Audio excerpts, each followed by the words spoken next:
Ramdam ko na nga talaga ang nalalapit kong pagbabalik sa eskwela. Opo, dahil nga for today's video ay samahan nyo ako mamasyal sa school kung saan nga ako nagtatrabaho. At tama po, dito nga lang po yan sa may Santiago City, Isabela. Papasyal nga ako sa school na pinagtatrabahuan ko dahil magpapavalidate nga daw po ako ng IPCRF ko. Wala daw po kasing exempted kapag IPCRF yung pinag-uusapan, kaya kahit nga nakalib ako, heto nga't for the go. Mabait tayo eh, char. Ayan nga, shout out po sa lahat ng mga mag-aaral ng Rizal National High School. It's here where heroes are made, char. O diba, ang ganda ng gate namin sa Gedli ang pasukan.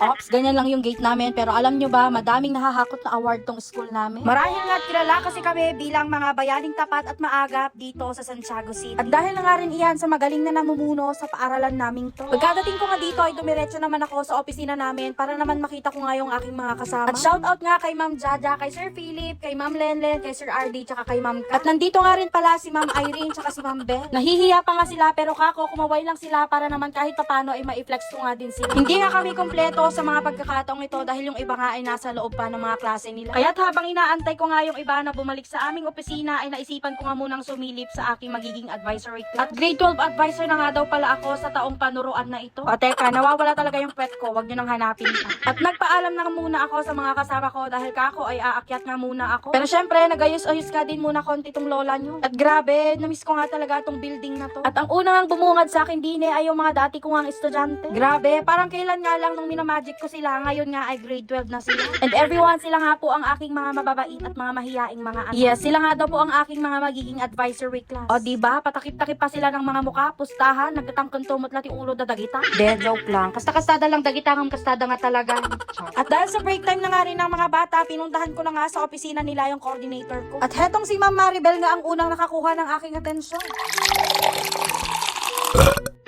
O diba ma'am, uhaw na uhaw yon. At dahil nga dyan ay shout out na lang kay Ma'am Edith, kay Ma'am Linjal, kay Ma'am Myra, tsaka kay Ma'am Alma. Di nagtagal ay nagpunta na nga kami ng coordinator ko sa office si principal. And shout out nga sa supportive naming principal dahil pinayagan niya akong mag-video kahit saglit lang. At heto nga parang takot na takot at may halong konting kaba nga ako nadarama nung lumapit na nga ako sa kanya. First time ko lang po kasi gawin to.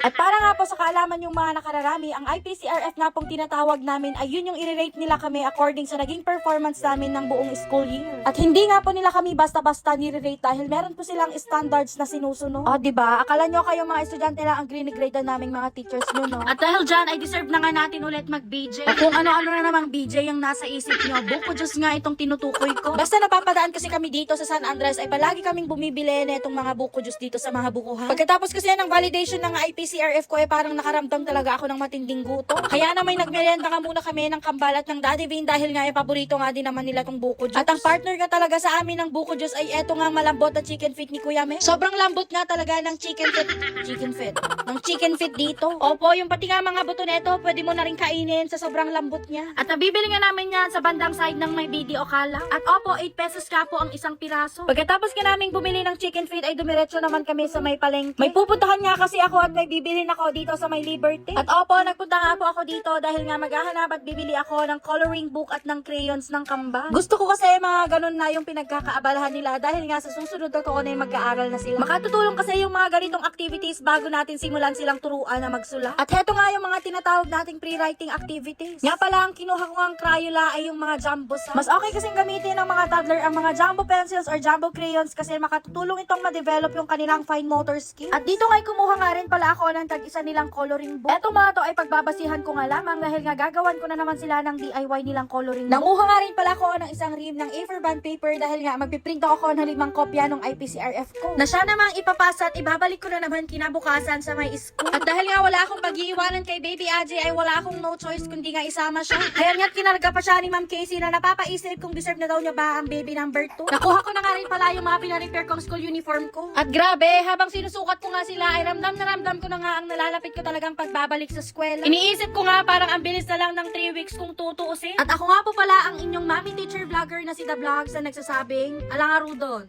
Bayon!